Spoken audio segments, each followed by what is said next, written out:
Today we're in Berrima. We had lunch at the Surveyor General Hotel, and Graeme Lord, who is the kingpin in the Southern Highlands, register of the Jaguar Club, had organised that we go for a trip through the courthouse and also the museum in Berrima. Right now we're in Graeme's man cave. We're just going to talk a little bit about his amazing background of work with Jaguar, fun with Jaguar, racing with Jaguar. You were telling me earlier, Graeme, about how you used to drive from Mittagong through to Wollongong where you had your workshop. A good drive? Yeah, I used to enjoy it actually. We found that I did it for 21 years, as it turned out, before I retired. And I found by the time I left work to come home at night, when I lived locally in Wollongong, you'd get home stressed about the day and thinking about things. You had time to get all that out of your system on the drive home. By the time I got home, I was totally relaxed and a different person, so my wife used to tell me. All right, so being a different person to your wife is a good thing. Yes. So the workshop in Wollongong was full on.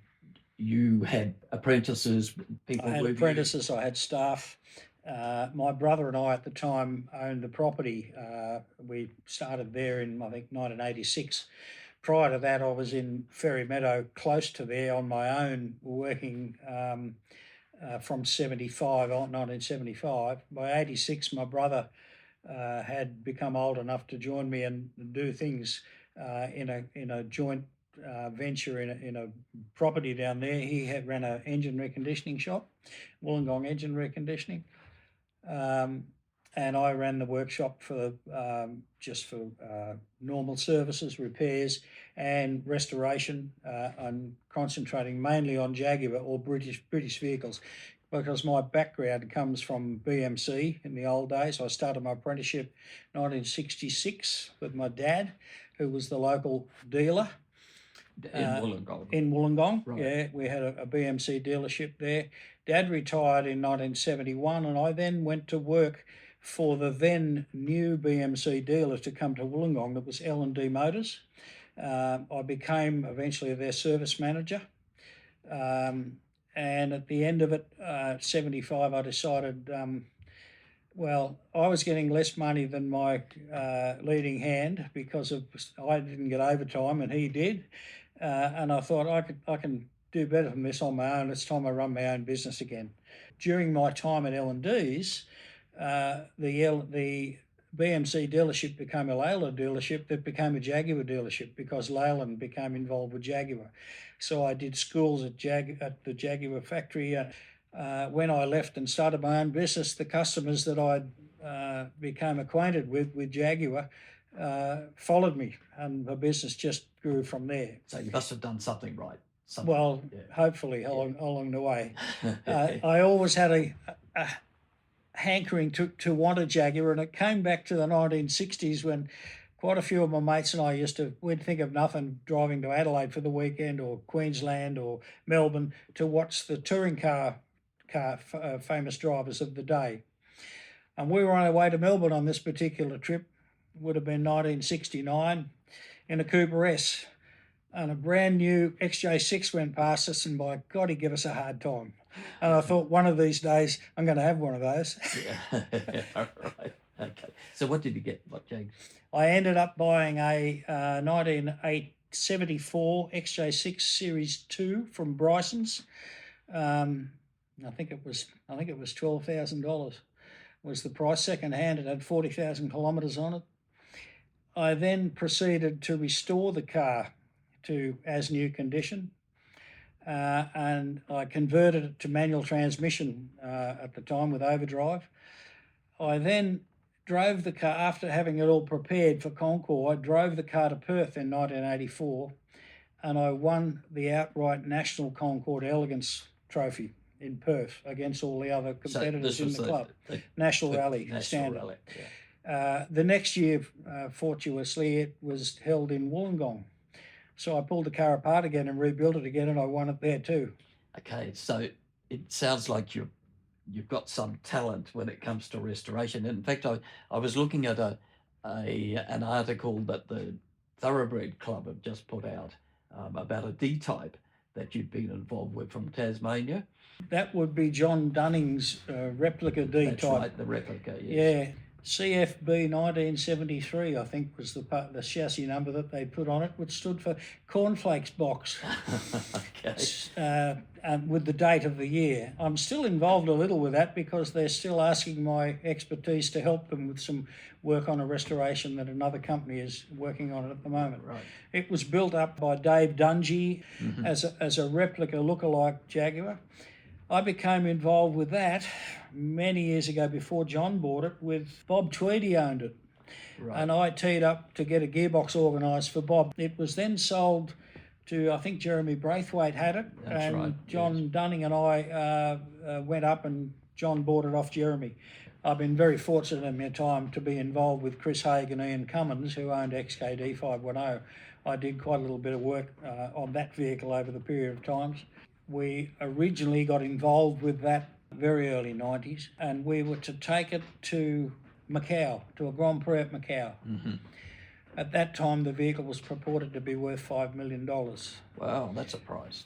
And the people that were sponsoring us, the company ended up going broke, and I had the car at work.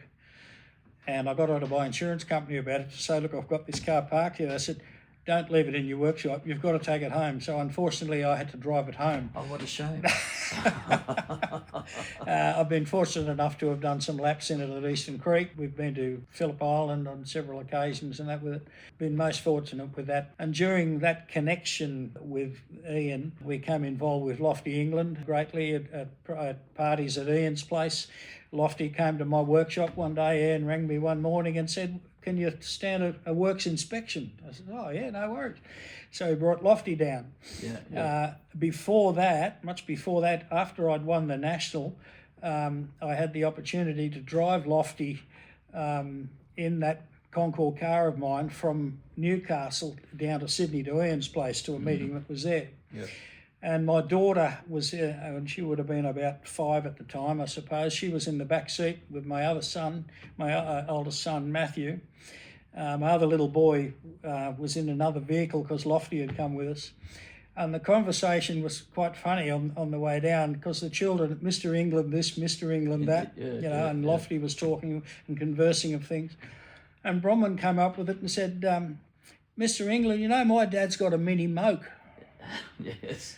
And Lofty turned to me and said, have you? I said, yeah, I have actually. She says, yes, you know, and Dad wants to sell it. We don't want him to sell the mini moke. We want him to sell this stupid Jag.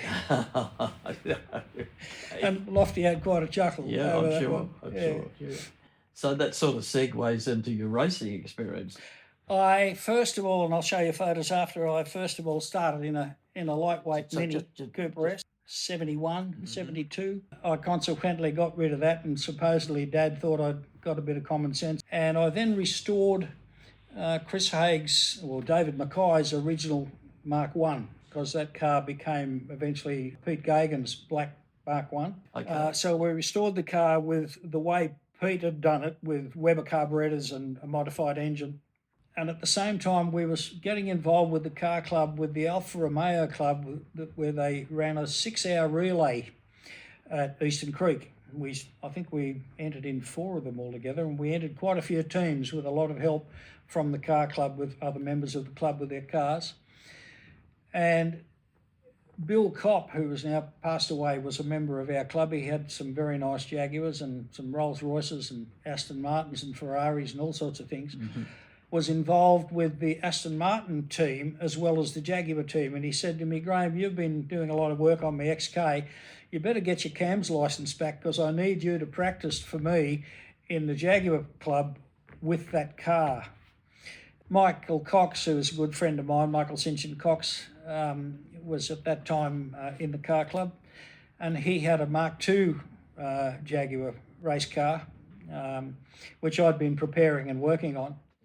And there came a situation where he was running in this 6-hour relay as well and said to me, look, we've got a problem at the moment. I need you to run the car on the Sunday instead of me.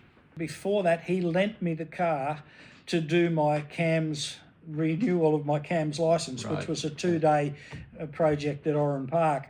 There was myself, Mike McGorman and Harley Roberts. Harley was in an XK140. Mike had a E-Type and me in the Mark II.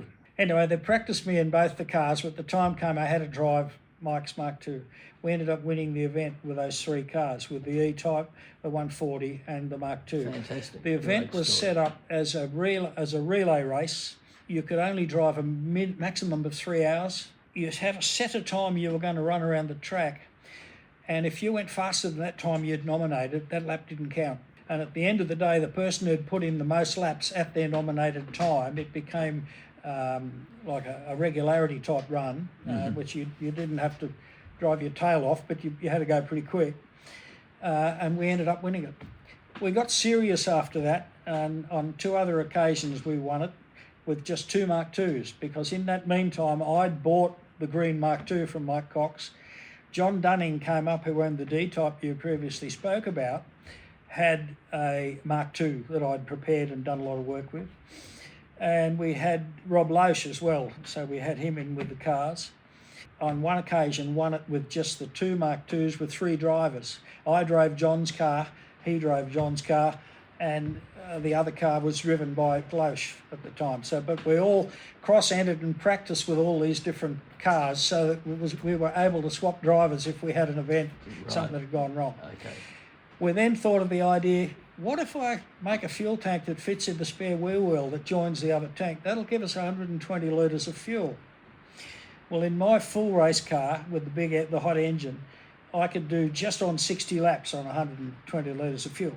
John Dunning could do about 85 or 90 laps because his car was more economical. Well, by doing it that way, we didn't have too many driver changes, so we kept putting laps on the board. And we won it that year as well. So no regulations about what the car could be? No, you just had to pass a scrutineering test that it was a safe motor car. We could have done it in a road car if you had. Yep. One year that we did it, we set the pole position. We got Gary Wilmington got hold of John McCormack's old Unipart from XJS sports sedan with the V12 with the engine sitting right back. And Gary drove it and set the pole position out of all the other cars, because we were against quite a lot of fast racing cars in that event as well. The problem was it had such a rear main bearing oil leak, we couldn't run it for very, very long. It had to keep coming in to mop the oil off. But we caused quite a stir that year. We even had folk, the Spateris came up with some chaps with some XJSs, and I think at that year we had 3 different teams of Jaguars that were running in those events, and the camaraderie was just amazing in those years. It was just an event, and the club went from being primarily before that a concours event. Most of the concours events in the 80s were very orientated towards concours, and that's how my business expanded, because after I kept winning, car club members were paying me to build them concours cars, and that's what happened. That's how my business expanded to where it was. A rod for your own back. Yeah.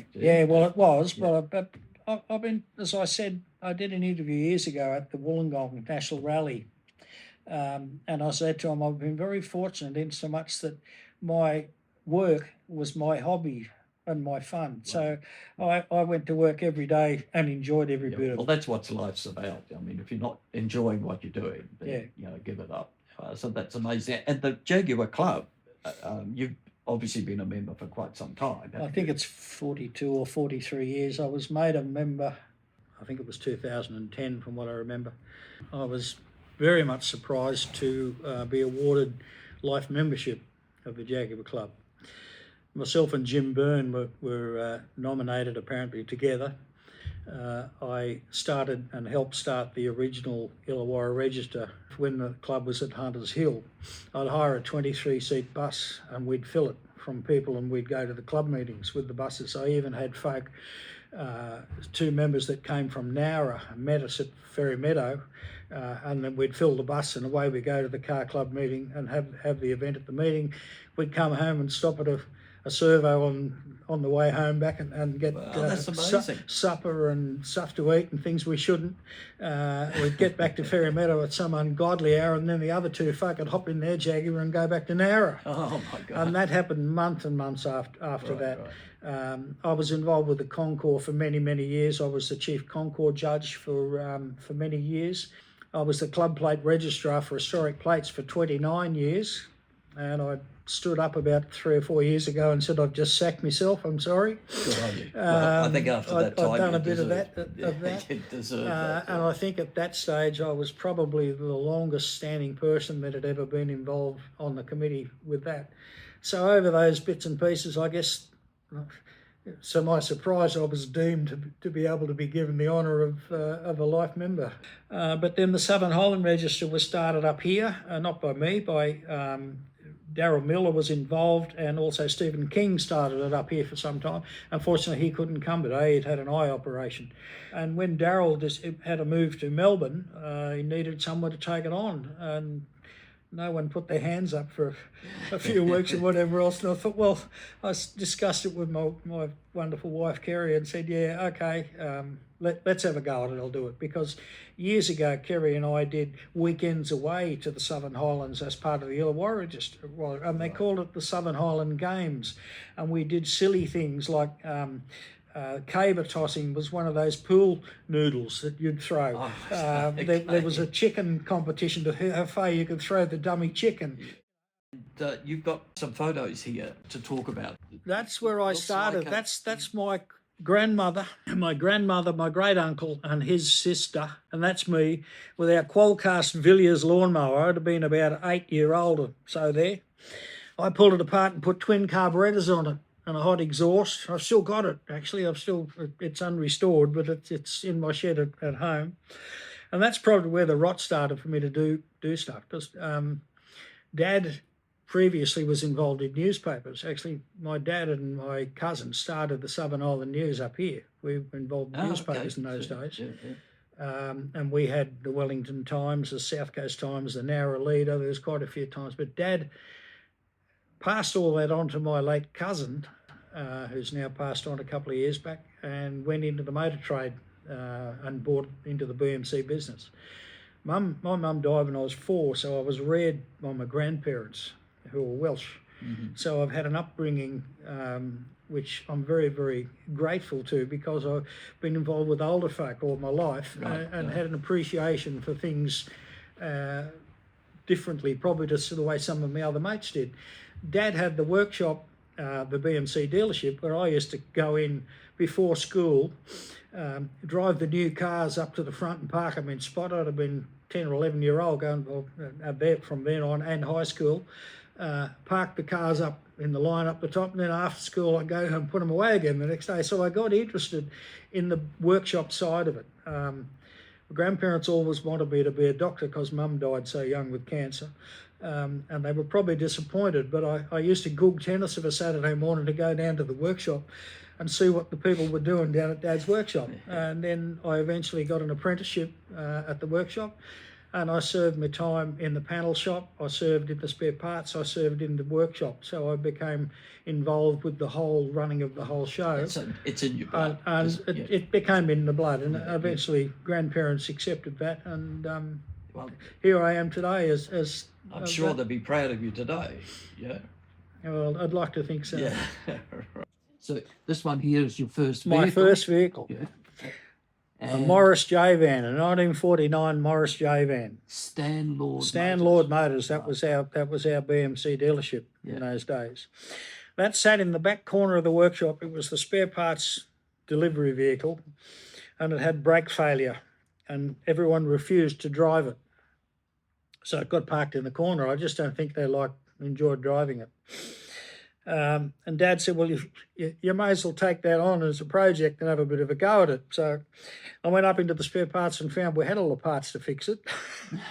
I just don't think the people wanted to drive it. So I fixed it before I had a license, and I used to get the old spare parts, one of the spare parts managers, to drive it back and forth to my grandparents' place, and we parked it in the backyard, and I painted up the engine and painted around it and played about with it and learnt an awful lot. I even wrote a poem about it when I was a kid at school. And of course it won a concourse as well. No, yeah, not really. But anyway, it was a lot of fun. I then sold that and talked Dad into letting me get an Austin Freeway station wagon. Okay, yes. And that was my old freeway. Yeah. And there's a story with that too, because I Looks like it tows something. Well, it's towing my other mate's Cooper S. We were on our way to a hill climb that particular day, and he was going to race the Cooper S. So we'd taken the exhaust off the Mini and put it on a trailer to make it look good. The Freeway I worked on extensively. It was a pretty hot machine. It was a great motor car, and Dad never ever drove it. And I said, Dad, maybe I should get a Cooper S. He said, no, kill yourself in a Cooper S. You can't have a Cooper S. Anyway, one particular day, he had the opportunity to drive the Freeway. He had to come home to back it out because my great uncle couldn't drive it. The first time he drove it, well, the Cooper S was ordered the next week. After he driven it, it had a 2.8 litre motor with a triple carburetors, a wagon cam and a 4-speed gearbox and you name it. It was a quick 130 mile an hour motor car. It was a quick motor car. That's amazing. Yeah, he loved his motor cars and he was a bit of a hooligan driver. I remember doing 85 miles an hour in the Humber going down to Narra one day. Yeah, the old money, yeah. 1956. Yeah. That's the race car, the race Mini I had that I ended up tried to move Enegol Wall at Oran Park and failed. Yeah. And that moved into my race car. Yeah. That was the Mark II racing car. Looking good, looking very smart there. My Austin 800 I've still got. Since Really? 1968, I've still got that. It's now on club plates. That was on its initial trip to Queensland, and all the marks on it, that's bugs from driving it up to Queensland. And I've had a few toys in my time. Yeah. That was sold to build a house, the Falcon GT. XW 351 GT Falcon. Right. Before the Falcon, actually, I bought a new twin cam Escort, being an old racer guy. Yeah. But it came to a sorry end. Oh yes, it does look a bit. So how many Jags in the family now? Kerry's got a lovely XE, and I've still got the XJS, and my daily drivers are, well, it's part of the Jaguar team. It's a Range Rover, and been very fortunate in my life with Dad owning the dealership. I got to drive a different car every day if I wanted to from the car yard, all different places, so you became experienced in driving all sorts of things. We've talked about lots and lots of history, but when we came in, I saw a couple of cars on hoists, so you might be able to tell us something about that. So can we go and have a look? Yeah, for sure. Very good, let's go. So before we go downstairs, I can see there's quite a few photos on the wall here. Well, that's a photograph at Warwick Farm of Chris Haig in the Grey Pussy, as we used to call it. Yeah. On a particular day, that was a car event day that was on there. We've got Chris Haig and myself with Norman Jewis at Goodwood. That would have been 2013. I did 11 Goodwoods in a row from the... I finished up before COVID, so I did 11 before COVID. And I used to meet up with Norman. I knew Norman very well. In my old workshop was myself, when I couldn't afford razor blades, with Lofty England, with Ian and Eola Cummins. That was in the times when we were working on the D. And the D-type up there? That's Ian's D-type, XAD 510, which was jointly owned by him and Chris Haig in the end before it was sold. That's me without any razor blades as well there. That's my hip. Gavin would probably have been five-year-old, I suppose, at that stage now. He's just turned 40 now. Yeah, so it's not faded for nothing. No. Yeah. Lofty again, looking at one of the Concours 420Gs that we built for Tom Giles at the time. That was another Concours winner we'd built. We're here with Lofty and my friend Peter McCumsky. He was with us today. With Lofty at Ian's house. Roger Woodley with me at my old workshop, and Ian, and Penny Woodley, his wife, Penny and Rodley, and Roger together. Roger passed away in the 90s, and Penny's only just passed away this year. Ian and I came across, at the time we'd finished the Grey Pussy, came across the fact that Bob Jane's Mark II was for sale, and we purchased it. We ran it competitively in the club events for some time. Myself there in the suit with Ian. And the overalls here? Norman. Yeah, I bought those at Goodwood, and my computer, actually, the front screen picture of my computer is Norman Jewis signing these overalls for me at Goodwood. That's why they're still reasonably clean. I'm not game to get them dirty. I'm not allowed to wash them. Oh, I imagine, yeah. We're in the man cave now, and Graham's just opened it up so we can have a little look around at the Graeme Lord Automotive Services. That's impressive. That's my old Mark II race car. That's a decent Creek Turn 9. You treat this as a clean room, I guess. This becomes my clean room. Yeah, yeah. This is the V12 engine for my wife's shopping car XJS. Okay, so this is the one on the top of the So that's the hoist, yeah, yeah. yeah. We're about to think about putting it in. That's brand new, Graeme. They came straight out of the factory, didn't they? Yeah, definitely. Yeah. Quite. Just the cylinder head off my old race car is now owned by John Shuttle, and he races the car. I'm in the middle of having a rebuild on the engine. And this is the shopping cart. This is the shopping car. It might see the light of day before Ranjo's up in January. We'll get it back together again. I've seen a lot of workshops, but this is one of the cleanest. Yeah. But I should have cleaned the floor for you, yes. this is your toy shop, really, though, isn't it? Yeah. Yeah. This is where I come to enjoy my time. How many lifetimes have you told me about, different things that you've done that takes up many people's lifetimes? Every day is a new adventure. Yeah. Well, I think that's a good way to end. So thank you very much, Graeme. I appreciate your time. My pleasure.